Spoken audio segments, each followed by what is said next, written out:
বন্ধুরা কেমন আছেন সবাই?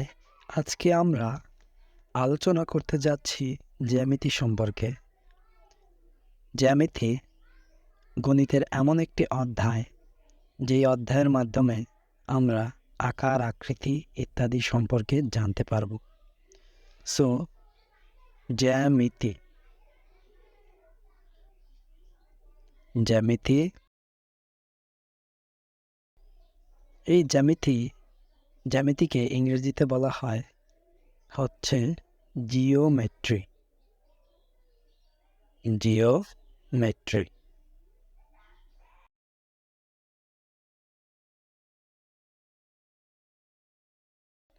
এই জ্যামিতি বা জিওমেট্রি হলো গণিতের একটি অধ্যায়। সো জ্যামিতি বা জিওমেট্রিতে বেসিক যে বিষয়টা আসে সেটা হলো রেখা।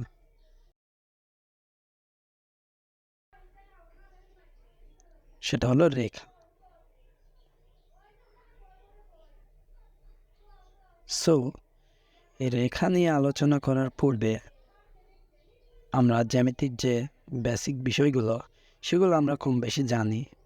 তো তার আগে আমি তিনটি চিত্র আঁকি। এটা একটা রেখা, মনে হচ্ছে না? এটাও আর একটা রেখা, আর এটাও আর একটি রেখা। তিনটি কিন্তু দেখতে রেখার মতো। একটি বিন্দু চলার পথকে রেখা বলে, আমরা এটা জানি। কিন্তু এখানে তিনটিই কিন্তু রেখা নয়। কিভাবে? দেখো, রেখার দুটা অ্যারো আছে, দেখতে পাচ্ছ কি? রেখা এখানে কিন্তু দুটো অ্যারো রয়েছে, অ্যারো। তো এই অ্যারো দ্বারা বোঝানো হয়েছে দুই দিকে অসীম। আর রশ্মিতে, এটা হচ্ছে রশ্মি, একদিকে আবদ্ধ এবং অন্যদিকে অসীম, সেটা হলো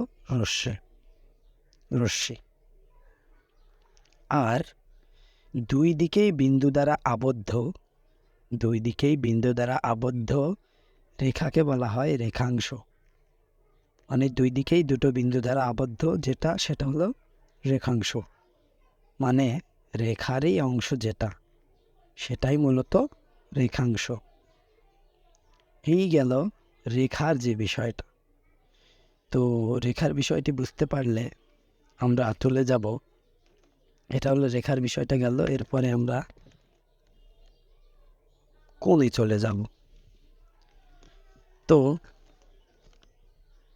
কোণ সম্পর্কেও সবার মোটামুটি ধারণা আছে। কোণ সম্পর্কে আরও বিস্তারিত কিছু আমরা জানব এর পরের ভিডিওতে, ঠিক আছে? কোণকে ইংরেজিতে বলা হয় অ্যাঙ্গেল। তো এই অ্যাঙ্গেল সম্পর্কে জানতে হলে ভিডিওটিতে একটি সাবস্ক্রাইব দিতে হবে এবং কমেন্ট করে জানাতে হবে ভিডিওটি কেমন লাগলো।